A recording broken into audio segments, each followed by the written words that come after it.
everybody knows you as the child of a legend, right? Amazing singer, known all over the globe. You know, the father to some very incredibly successful children, some from some great women, including Lauryn Hill. And with all that, man, there comes a point where people either love you or hate you, right? There's you know how that goes. Tell us some instances, or one each, positive and negative. You know, how being the son of a legend has impacted, you know, your life. How have people treated you in an event where someone has treated you negatively because you are the son of a legend, and then and also an event where they've treated you positively, you know, because you're the son of a legend. You know, give us a little bit of that insight. Okay, well, as you know in life, right? The closer you are to something, some people don't appreciate it as much. So there's two aspects to what you just asked me, and I'll give you a good scenario. If I'm just a guy that is passing through your life, coming your neighborhood once in a blue moon, and everyone smiles, and I go about my way, you love me for that. You love me that you can tune me in and you can tune me out. You love me that you can press play and you can press pause. But when the time comes that you got to share a space with me, start to see that person that you love so much is actually a human being, that things matter to that person just like it matters to you. Not only what the person, a legacy gives to you, but also what this person requires to be a person in general. So when you get into those instances, you get to realize that. And for instance, growing up in Miami, learning the game of football at a very late age, not being the number one recruit in the country, I remember attending the University of Miami. And yes, the University of Miami loves me. But the inside, you know, some guys are like, hey man, you're only here because you're Bob Marley's son, you know. You dig. So all you, but it's not true. Right. So those are the things, you know, it's like Jamaica. Oh, we love Bob so much, but they'll never do Bob's children any favors. Right.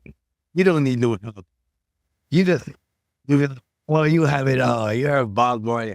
Oh, you shouldn't do nothing. Everything from you falls from the sky. Oh, no.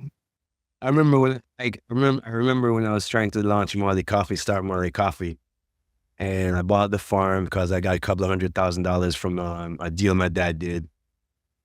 $200,000 to be exact. The farm was worth $200,000. All the money I had. I bought the piece of land. And I remember throughout my development, I remember going to the coffee industry board and trying to apply for a license so I can export the product and build a company. The lady, I remember them saying this to me, oh, you shouldn't do this, man. The Marleys, them don't need to be doing this, man. You're Bob Marley, son. You guys shouldn't get involved with coffee. So, Wow. yeah. Wow. So that there's a thing about it, you know? As long as you can tune me out, you could love me. But when you can't tune me out, Right. when you can't tune me out, that's when you gotta put up with me. Right. When you gotta put up with me, you may not like me all the time, but at times when you don't like me, you really don't like me, because that's when I'm being my true self. You don't want that. Right. They want you, they love you because you're Bob's son, most importantly, which is beautiful. And Bob has brought many, many beautiful things into people's life in regards to emotionally, feelings and direction, like he does for his own children. But the children now,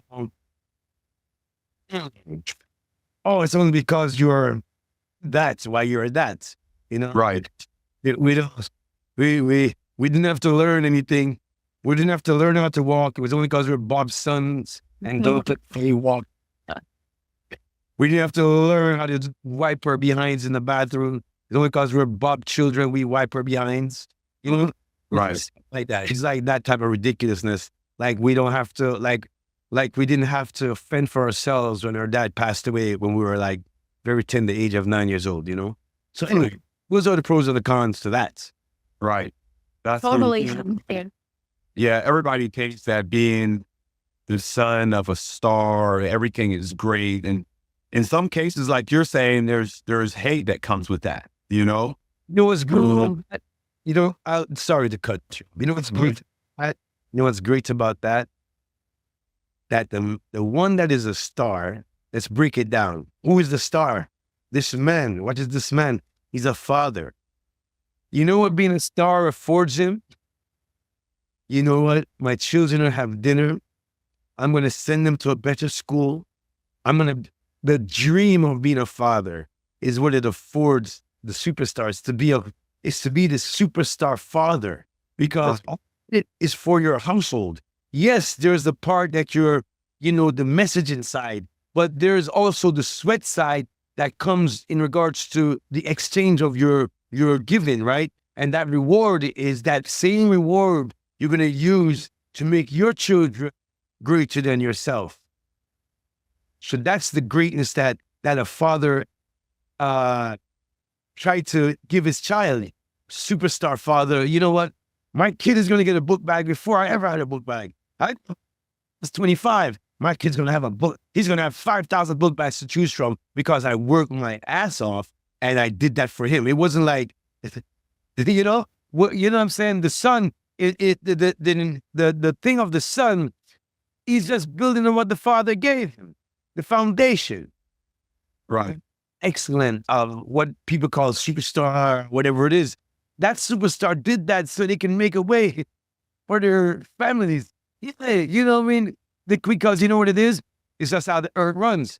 There's people that needs these things to go through life, you know? Like, Right. you need a plumber. You know what I'm saying? Man, Right. on the plumbing world, my dad's the number one plumber in the world. Man, you know, if you go to the plumber event, everybody wants to take a picture. My dad, he's the number one plumber. You say but because you're not in that world and the plumbers aren't in the magazine or they're not in the celebrity category, but they're in the if you read a plumber magazine, you're going to know who's the number one guy. Right. You want to be a plumber, you better talk to John Plumber over there, because John Plumber is going to make you successful.